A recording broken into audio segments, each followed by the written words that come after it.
ये कहानी की मुसन्फ़ा सोनिया है। साइनी का कहना है कि जादूगरनी अपना बदला 7 जन्मों के बाद भी नहीं भूलती। एक बार अगर जादूगरनी किसी का घर देख ले तो वो उसे छोड़ती नहीं। तकरीबन 70 साल पहले की बात है। पहाड़ के एक छोटे से गांव में रहने वाले रंजन को पिछले कई दिनों से कोई काम नहीं मिला था, लिहाजा वो अपने गांव से काफ़ी दूर निकल आया था। सर्दियों की कहरे वाली शाम थी। हर तरफ कहरे ने छा गया था, जिसकी वजह से रंजन इन पथरीली राहों में भटक गया था। अचानक उसने देखा कि पीपल के घने दरख्त के नीचे एक बाबा बैठे हुए चिलम फूंक रहे हैं। इस रात की खामोशी में किसी इंसान को देखकर रंजन की कुछ हौसला अफजाई हुई और वो जाकर बाबा के पास बैठ गया। बाबा ने कहा, कहाँ भटक रहे हो बच्चा? रंजन ने कहा, मैं 7 कोस दूर डेबरी गांव से काम की तलाश में निकला था।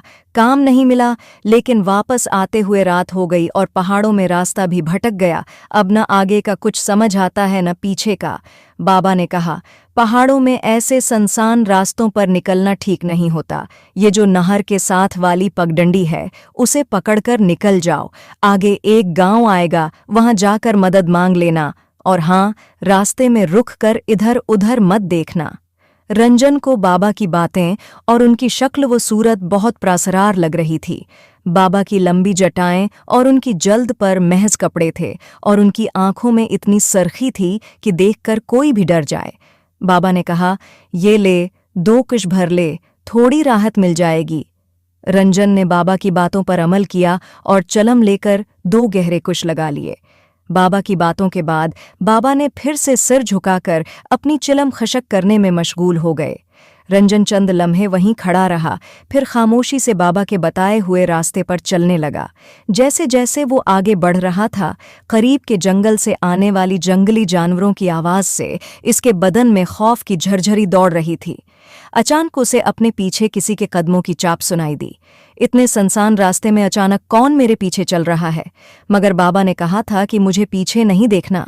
रंजन कुछ समझ पाता कि उसे अपना नाम सुनाई दिया। रंजन, रंजन, इतनी जल्दी मेरी आवाज भूल गया? रंजन ने चौंक कर पीछे मड़कर देखा तो बाबा को अपने बिल्कुल पीछे पाया। बाबा ने कहा, आओ, मैं तुम्हें ये रास्ता पार करा देता हूं। तुम्हें डर लग रहा था ना? बताओ, कहाँ तक जाओगे? रंजन ने हैरत से पूछा। बाबा यहाँ कैसे पहुंच गए और उन्हें कैसे पता चला कि मुझे डर लग रहा है? बाबा ने कहा, शायद तुम्हें मेरी मदद की जरूरत नहीं। रंजन ने कहा, नहीं नहीं, ऐसी बात नहीं है, बस मेरा कोई ठिकाना नहीं। मैं काम की तलाश में निकला था। रात में किसी गांव में डेरा लगा लूंगा, सुबह फिर काम ढूंढने निकलूंगा। बाबा ने कहा, इस रास्ते से दाएं मड़ जाना, आगे एक जंगल आएगा, वहां एक बूढ़ी औरत रहती है जो किसी काबिल एतमाद शख्स को ढूंढ रही है जो उसके बंगले की मरम्मत कर दे। बदले में तुम्हें अच्छे पैसे दे देगी, लेकिन उसकी एक शर्त है कि तुम्हें सिर्फ अपने काम से काम रखना होगा। घर में किसी चीज को हाथ नहीं लगाना और बूढ़ी औरत से कोई सवाल भी नहीं करना।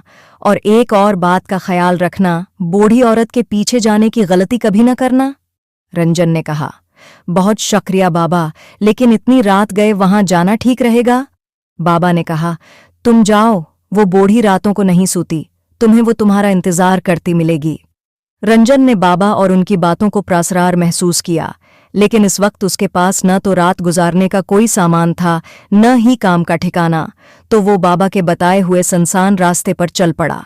कुछ देर बाद उसे एक पुराना सुनसान सा बंगला नजर आया। बंगला देखकर ऐसा नहीं लगता था कि यहाँ कोई रहता होगा। जैसे ही रंजन बंगले के दरवाजे के सामने पहुंचा, दरवाजा खुद ब खुद खुल गया और उसके सामने एक काली साड़ी और नकाब पोश बूढ़ी नजर आई। बूढ़ी ने पूछा, कौन हो तुम? यहाँ क्या करने आए हो? रंजन ने कहा, आपको मिस्ट्री की जरूरत है, मैं आपका काम पूरा कर दूंगा, बस काम की तलाश में यहाँ आया हूं। बूढ़ी ने कहा, ठीक है, मुझे ज्यादा सवाल करने वाले लोग पसंद नहीं, बस काम पर तौजह देना। रंजन ने कहा, जी समझ गया, और मेरी दिहाड़ी के पैसों की फिक्र न करें, आपकी ख्वाहिश से ज्यादा मिलेगा। बूढ़ी ने रंजन को अपने साथ बंगले के अंदर ले जाया। अंदर का माहौल कुछ अजीब था। पूरे घर में अजीब व गरीब चीजें नजर आ रही थीं। जगह जगह छोटे छोटे आईने लटके हुए थे और इन आईनों के साथ अलग शक्ल की काली कपड़े की गड़ियां लटक रही थीं। रंजन ने देखा कि इन सब गड़ियों में से एक गड़ी के कपड़े उसे कुछ जाने पहचाने नजर आ रहे थे। रंजन ने घबराकर बंगले से बाहर निकलकर सड़क की तरफ जाकर पूछा, भाई, क्या आपको मालूम है कि ये बूढ़ी कब वापस आएगी? आदमी ने उसे ऊपर से नीचे तक घूमते हुए कहा, पगला है क्या? यहां कोई नहीं रहता। 50 साल से ये ताला लटका है। ये भूत बंगला है। रात के वक्त यहां भटकना भी नहीं। आदमी की बात सुनकर रंजन की रीढ़ की हड्डी में सर्दी दौड़ गई। भूत बंगला? मेरे दादा कहते थे कि ये किसी जादूगरनी का बंगला है। यहां वो मुख्तलिफ कस्म के टोटके किया करती थी। एक तांत्रिक था जिसने उस जादूगरनी की चोटी काटकर उसे जला दिया था। तब से ये बंगला वैसे ही पड़ा है। कहते हैं कि आज भी रात के वक्त इस रास्ते से गुजरने वाले लोगों को वो जादूगरनी दिखाई देती है और तांत्रिक का पता पूछती है। रंजन ने पूछा, तांत्रिक कहाँ रहता है? क्या आप उसकी मदद कर सकते हैं? आदमी ने कहा, सुना है। उसने जादूगरनी को मारने के बाद ये काम छोड़ दिया और दौर किसी गांव में जाकर बस गया। इसकी पहचान अब किसी को नहीं मालूम। बातें करते करते रंजन बंगले से कुछ दूर आ गया था। आदमी के जाने के बाद रंजन ने समझा कि यकीना सज्जन सिंह वही तांत्रिक है जिसे जादूगरनी बरसों से ढूंढ रही थी, और उसने मुझे पुतली में शायद कोई तांत्रिक सामान भेजा था जिसने सज्जन सिंह और उनकी बीवी की जान ले ली। लेकिन अब मैं इस पुतली का क्या करूं?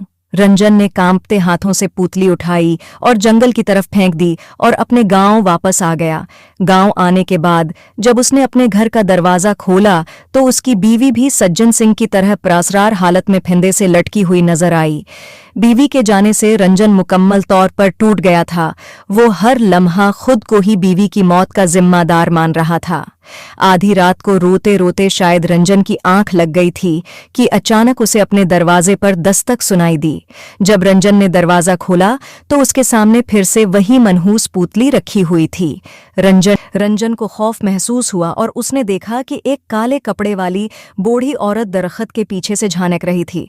इस कहानी का पैगाम है कि डायन और जादू टोने से बचने के लिए हमें होशियार रहना चाहिए और इन चीज़ों से दूर रहना चाहिए जो हमें नुकसान पहुंचा सकती हैं।